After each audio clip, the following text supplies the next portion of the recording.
Live on 5 News and streaming on 5 Plus, this is a Weather Impact Alert. Well, hey, good morning to you. We're taking a live look right now south there of McAlester, Oklahoma. You see some lightning coming in. This is where our weather team here is tracking a storm system moving through. Yeah, this line of thunderstorms moving through that neck of the woods right now. Again, you see slow-moving vehicles. You see blowing rain there. You see a lot of lightning as well. This is a very intense part of that line of thunderstorms right now. And again, this is just out towards our west right now. This is what the sign could be to come later on this morning. We're thinking just after 7 a.m. in between 7 and 8. That's where we could see that intense line of thunderstorms moving through our area. Mainly, the most of that severe weather so far has been south of I-40. So thinking across the river valley more than likely would be our first warning if we continue to see these trends develop, rather than that north side of the line kind of not seeing a lot of instability right now. Definitely, though, everybody has that risk for today. Let's take a look at radar so far this morning. You see a lot of different colors popping up there. Again, main part of this line is tracking in later on this morning, thinking that we're going to be seeing that next potential warning here would be working into eastern Oklahoma. You see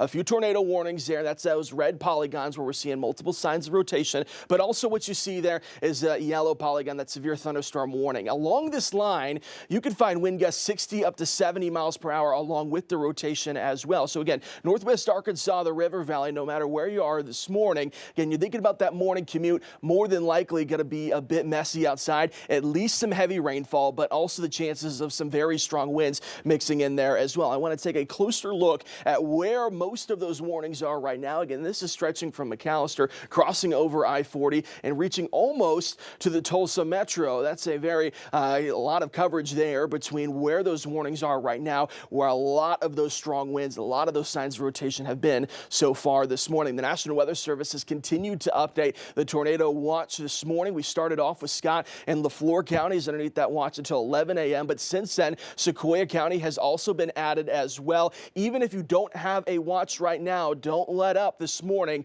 Again, still thinking at least we will see some strong winds and some heavy rainfall. But also, the signs of rotation are there right now, and at least crossing over to an environment that would be improving for that the rest of this morning. Let's take a look at that weather impact alert. Again, thinking just after 7 a.m. this morning, more than likely that line of thunderstorms getting very close towards the state line. Severe thunderstorms definitely, but also late tonight, some very strong winds mixing in there as well that are non-thunderstorm related. Overnight tonight into tomorrow, we could have winds as high as 50 miles per hour. Do me a favor, as you head out the door this morning, make sure you have those notifications turned on for however you get those severe weather alerts, because you may need to see those this morning, especially as you go out for that morning commute. That's where it could get a bit tricky out there. All right, thanks so much for that, Stephen. Well, tonight, President Trump is set to give his first speech before a joint gathering of Congress since taking office for a second time. On social media, the president said that it would be a big night and that he will, quote, tell it like it is. White House officials have teased that the president will discuss several topics, including the economy, immigration, and Ukraine. White House officials say billionaire Elon Musk will be among the guests in the room amid growing anger over mass federal worker fringes and cuts advocated through his Department of Government Efficiency. Several congressional Democrats say that they are split over whether or not to attend. Michigan's senator will deliver their party's formal response. U.S. stocks sharply dropping Monday, with economists warning that the price of everything from food to lumber to new cars could go up. There is little doubt that consumers will feel the pain of this. Well, the Republican House Speaker Mike Johnson is advocating for decorum tonight, telling reporters that he hopes everyone will, quote, be on their best behavior. Well, this is a live look at the U.S. Capitol this morning, where the stage is being set for the address. You can watch it tonight right here on Channel 5. CBS News will be airing the entire broadcast starting at 8. You can also stream the president's full address on your TV for free with our 5 Plus app. Well, this will be the president's first address since returning to office 6 weeks ago. Yeah, here at home, both people on both sides of the political aisle sharing their expectations and reactions. Let's go now to 5 News reporter Morgan Wrigley. Good morning.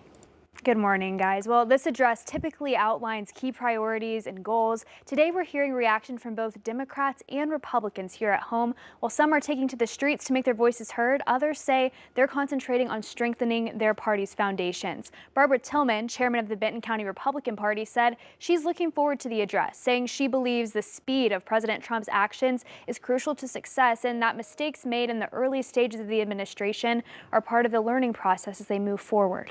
I think he learned a lesson in the first, that you have to move quickly, and I think he was a little naive in the first. I think he's learned a lot of things in coming in this time. I think it's better that he actually didn't win in 20. I think he came in much more effective. Meanwhile, a group of organizations and activists, including Washington County Democrats, plan to march in Fayetteville as part of March 4th for Democracy. This is video of many of the same groups preparing for a protest they held on President's Day.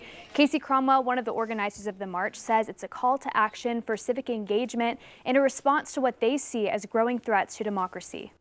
We want our representatives and our senators to know, one, that we're watching them, we're watching how they vote, and we're going to hold them accountable to doing the will of the people. We want those representatives who are working on the people's behalf, voting on humanitarian bills. We want to say that we support you, we are your cheerleaders. As both parties in Northwest Arkansas make their voices heard today, Tillman says she'll be watching closely to see if the administration continues to follow through on its promises. Meanwhile, Cromer says she hopes people will continue to show up and get involved locally. Morgan Wrigley, 5 News. All right, thanks for that, Morgan. All right, taking a closer look at the 25% import tax now in effect on goods from Mexico and Canada. Canada's Prime Minister announcing retaliatory tariffs. Meanwhile, a 10% charge will be added to the universal tariff on goods from China. Consumers could see oil, cars, and car parts impacted within the next few weeks.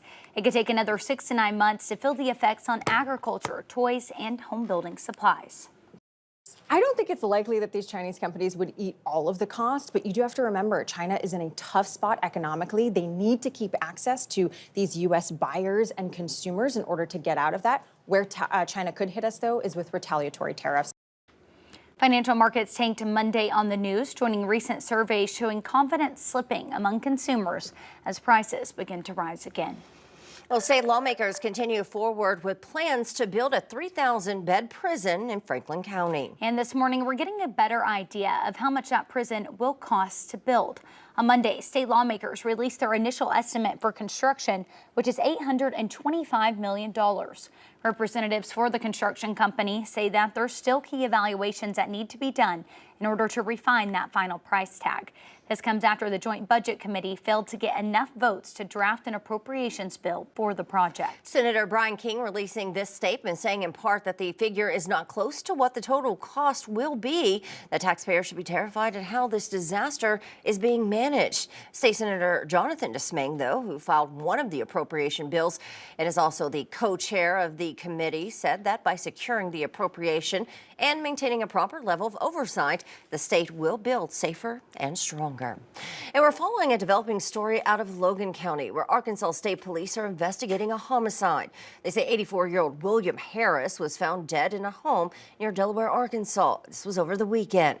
State Police say a family member had gone to check on Harris there at his home, where they found him dead inside. His body is now headed to the state crime lab for an exact cause of death. All right, let's get a traffic update for you this morning. So far, so good. No accidents, no slowdowns out there. Here's a live look out across I-540 over the Arkansas River. See a little bit of rains, a little bit of drizzle on that camera this morning. Again, these are just some showers ahead of that line of thunderstorms. But as we progress throughout the morning hours, it is going to be more and more difficult to get in around the area just because we've got that line of thunderstorms tracking this direction, some strong winds, but also a lot of that heavy rainfall as well. We'll talk about the latest details coming up. Thanks for that, Stephen. Well, the Arkansas Department of Finance and Administration has rolled out a new mobile app. It'll let Arkansans access their ID on their phone. Brooke Buckner tells us how it works. Here in Arkansas, we're trying to be on the leading edge. We're trying to give the latest, greatest technology.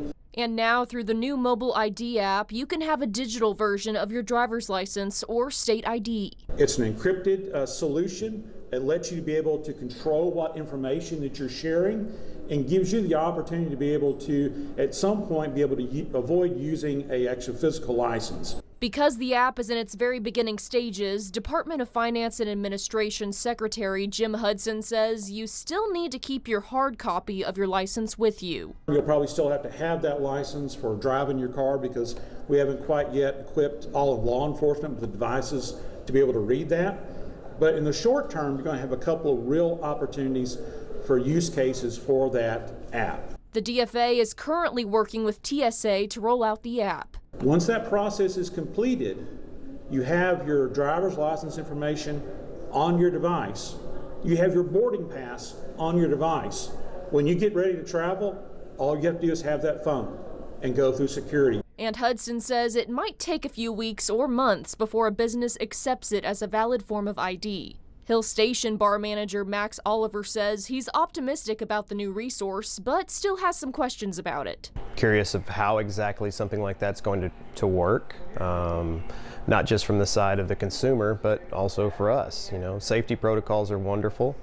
I think providing that for the customer is wonderful, but also for us. But Oliver acknowledges this is the way of the future, and he's ready to adapt to the changes. We're going to be optimistic and positive for it. You know, we trust everybody that's working on it to hope for the best. In Little Rock, Brooke Buckner, 5 News.